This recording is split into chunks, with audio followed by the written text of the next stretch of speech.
सब देखने और सुनने वालों की खिदमत में मोहब्बत भरा सलाम। नाज़रीन, पाकिस्तान चलेंगे, हमारे ब्यूरो चीफ हैं और काफ़ी नई खबरें हैं पाकिस्तान से। सर, क्या हालात है वहाँ पे? कोई एफआईआर की कॉपी आ रही है, कुछ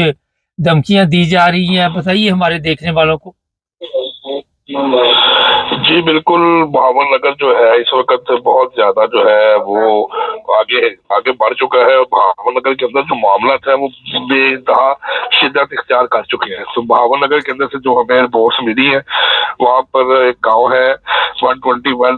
121L। तो वहां पर जो है जो टीएलपी के अमीर है, तो वहां पे जो अमीर है फखरुद्दीन खोखर, वो सारे मुसलसल जो है जितने भी आज तक जो कादियानी कम्युनिटी के खिलाफ जो कार्रवाइयां हुई है उसमें वो मुलव्वस है। तो उन्होंने भी थाने में जाके तो ये बताया है कि हम बार बार आपको ये बता चुके हैं और हुकूमत को और अदलिया को भी और दरखास्तें भी दे चुके हैं और थाने में भी बता चुके हैं इंतजामिया को भी कि यहाँ पर जो बड़ा कादियानियों का जो इबादत गाह है उसको बंद कर दिया जाए। लेकिन हमारी बात नहीं सुनते, तो फिर हम जो है खुद अपने जो है आशिकान रसूल जो उनको लेके वहां पर आएंगे, तो उनके साथ फिर हम वहां पर जाकर तो उसको बंद करेंगे। इसके अलावा एक उन्होंने और सोशल मीडिया के जरिए वीडियो पैगाम भेजा जिसमें उन्होंने ये कहा है कि मुझे कादियानियों की तरफ से 2 करोड़ रुपए की ऑफर भी दी गई है कि आप इस सारे मामले से पीछे हट जाए तो हम आपको 2 करोड़ रुपया भी देंगे, जायदादें भी, कोई जमीन वगैरह चाहिए तो वो भी देंगे। तो वो भी उन्होंने थाने में जाके इस बात का इजहार किया है कि मुझे जो है वो कादियानी कह रही है कि हम आपको पैसे देते हैं, लेकिन मैं सच्चा आशिक रसूल हूँ, तो मैं यही कोशिश करूंगा कि मैं अपने ईमान के ऊपर रहूं और इनके जो यहाँ पर एक्टिविटीज हो रही है उसको बंद करूं। सर, एफआईआर की भी एक कॉपी मिली है, जरा बताइए हमारे देखने वालों को। जी बिल्कुल, ये वो एफआईआर है जिसमें आपको मैंने बताया था कि घर के अंदर जो है वो तलाशी ली गई थी और वहां पर एक कुरान मजीद का नुस्खा मिला था। तो उसको बाद पुलिस ने भी चली गई, लेकिन पुलिस ने उनको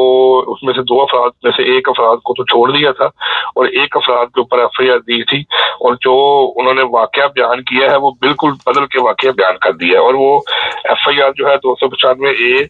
एफआईआर नंबर 297/25 हारूनाबाद सदर थाने में ये एफआईआर काटी गई है और इसके जो मुद्दई है वकास वल्द साजिद अली है, जिन्होंने ये कहा है कि मैं जो हूँ वो अपने दोस्त से मिलने के लिए जा रहा था उसके गांव 151/21। तो वहां पर जब मैं पहुंचा हूं तो 1 बजे का टाइम हो गया था, तो मैंने कहा मैं जाके नमाज पढ़ लूं। तो जैसे ही मैं मस्जिद में गया हूं तो वहां पर नजीर अहमद वल्द अली अहमद कौम चौहान ये वहां पर खड़ा था। तो इसके हाथ में एक कादियानी कुरान मजीद का नुस्खा पकड़ा हुआ था और एक इसके हाथ में अहले सुन्नत का कुरान था। तो मैंने से ये बात की कि ये क्या हो रहा है, तो उसने कहा कि मैं ये देखना चाहता हूँ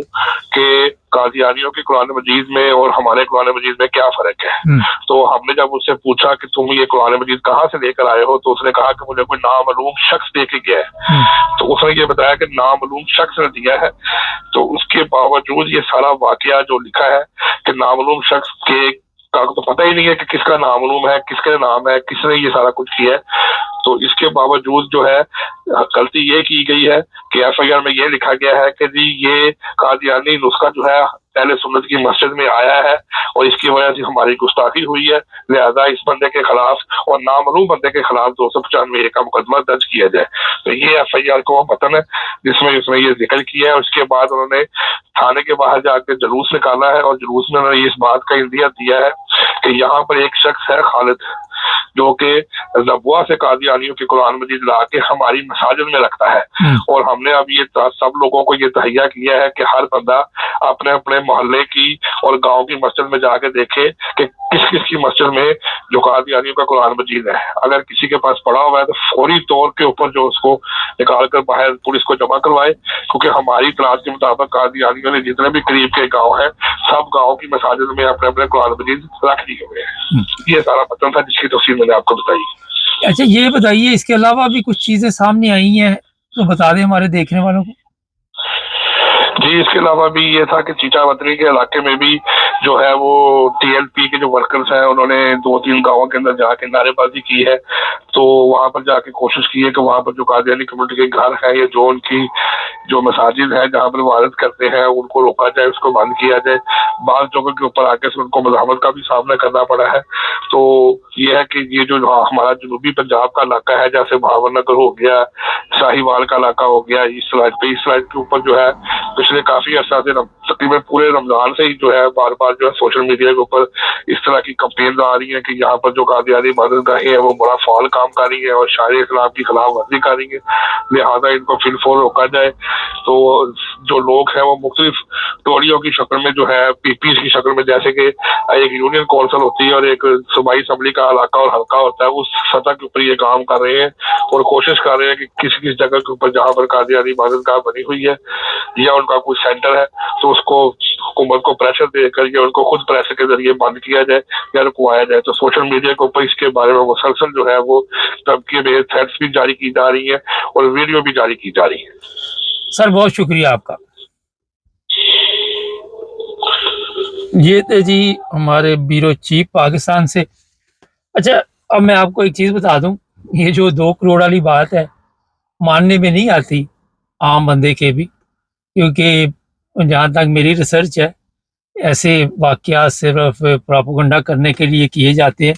ورنہ ان علماء کے لیے 2 کروڑ تو بہت زیادہ رقم ہے، اور مجھے نہیں لگتا کہ اس میں کوئی حقیقت ہے، کوئی سچائی ہے، لیکن کیونکہ طریقہ واردات کوئی نہ کوئی ڈالنا ہوتا ہے، اور یہ پولیس کو بتایا گیا ہے، یہ پولیس کو بتایا گیا ہے۔ اور دوسرا، اتنے جھوٹے مقدمات ہیں، نامعلوم افراد ہمیں قرآن مجید دے کے اس طرح کی کہانیاں سنا کے پولیس کو بھی گمراہ کیا جاتا ہے۔ اور اگر کوئی عقل مند پولیس ہو جس کو کوئی احساس ہو کہ ہم عوام کی خدمت کے لیے ہیں، تو ان سے ذرا سختی سے پوچھے تو سارا کچھ یہ بتا دے۔ ایک علاقے کی ویڈیو ہمارے پاس آئی ہے، وہاں پہ تحریک لبیک والے گئے، اس علاقے کے لوگوں نے ان کو پکڑ لیا اور ان کو کہا جناب آپ کیوں یہاں پہ آئے، آپ کس غرض سے آئے ہیں؟ اس میں جو مجھے سمجھ آئی تو انہوں نے کہا کہ ہم کسی مذہب کے خلاف نہیں ہیں، ہم یہاں امن سے رہ رہے ہیں، سکون سے رہ رہے ہیں، اور آپ لوگ یہاں پہ آ کے فتنہ اور فساد پھیلانے کی کوشش کر رہے ہیں۔ اور یہ کوئی 2 منٹ کی ویڈیو ہے۔ اچھا اب حالات یہ ہیں کہ لوگ جو سمجھدار ہیں، جو چاہتے ہیں کہ ہم اپنے علاقے میں امن سکون سے رہیں، وہ بھی تنگ آ چکے ہیں۔ جو ہندو برادری ہے اس نے جو پچھلے دنوں ایک آپ کو پتا ہے کرسچن کو قتل کیا گیا تھا، وہ میدان میں آئے ہیں، انہوں نے بڑی تعداد میں وہاں پہ جلوس نکالنے اور کہا کہ یہاں پہ پاکستان میں اقلیت جو ہے وہ محفوظ نہیں ہے، اور جو کچھ بھی ہمارے ساتھ یہاں پہ ہوتا ہے، کبھی کسی ہندو کو، کبھی کسی کرسچن کو، کبھی احمدیوں کو، اور اسی طرح کئی اور بھی لوگ ہیں جن کو مذہب کے نام پہ نقصان پہنچایا جا رہا ہے۔ یہ نہایت ہی تکلیف دہ حالات ہیں، اور اس کے بارے میں لوگ جو ہے، جو سمجھدار علاقے ہیں وہاں پہ ان کو شعور آ گیا کہ یہ تحریک لبیک والے جو ہے وہ ہمارے لیے مشکلات کھڑی کرتے ہیں۔ جس جگہ بھی ہم امن سے رہ رہے ہوتے ہیں، ایک آدھا مولوی ان کا آ جاتا ہے اور آ کے دوسروں کے لیے بھی حالات پیدا ایسے کر دیتا ہے کہ لوگ اچھے بھلے زندگی گزار رہے ہیں، اکٹھے کاروبار کر رہے ہیں، بزنس کر رہے ہیں، زمینیں ہیں، کاشتکاری ہو رہی، مگر یہ لوگ جو ہے یہ وہاں آتے ہی فتنہ اور فساد کھڑا کر دیتے۔ ناظرین، پاکستان کے جو قوانین بنائے ہوئے ہیں وہ تو آپ کو پتہ ہی ہے، ان قوانین کو جب تک ختم نہیں کیا جائے گا، 73 کے آئین کی میں بات کر رہا ہوں، اور مجھے یہ فکر ہے کہ یا تو 73 کا آئین ٹوٹے گا یا ملک کو کوئی نقصان ہوگا۔ اس طرف ہمارے سیاستدانوں کو غور و فکر کرنا چاہیے، اور وہاں پہ امن و سکون بحال کرنے کے لیے کوشش کرنی چاہیے، بجائے اس کے کہ آپ مذہب کو ایک ایسا جو تجارتی سسٹم بنایا ہوا ہے اس کے ذریعے لوگوں کو بلیک میل کریں، لوگوں کو وہاں پہ 295 کی دھمکی دے کے، تو کہ جناب آپ ہماری اگر بات نہیں مانتے تو ہم آپ پہ کیس ڈال دیں گے، زبردستی لوگوں کو کہیں گے مسلمان ہو جائے۔ تو اسلام اس چیز کی کسی جگہ بھی میرا نہیں خیال ہے کہ ایسی تعلیمات آپ کے سامنے آئے جو دیتا ہو۔ یہ تھی جناب اب تک کی اپڈیٹ۔ ہمارے چینل کو سبسکرائب کر لیں، جڑے رہیں ہمارے ساتھ۔ اگر آپ نے ہمارے ساتھ رابطہ کرنا ہو تو ایک واٹس اپ نمبر ہمارے اسٹوڈیو کا اوپر آ رہا ہے، ہمیں میسج کیجئے، کال ہم آپ کو کریں گے۔ اللہ حافظ۔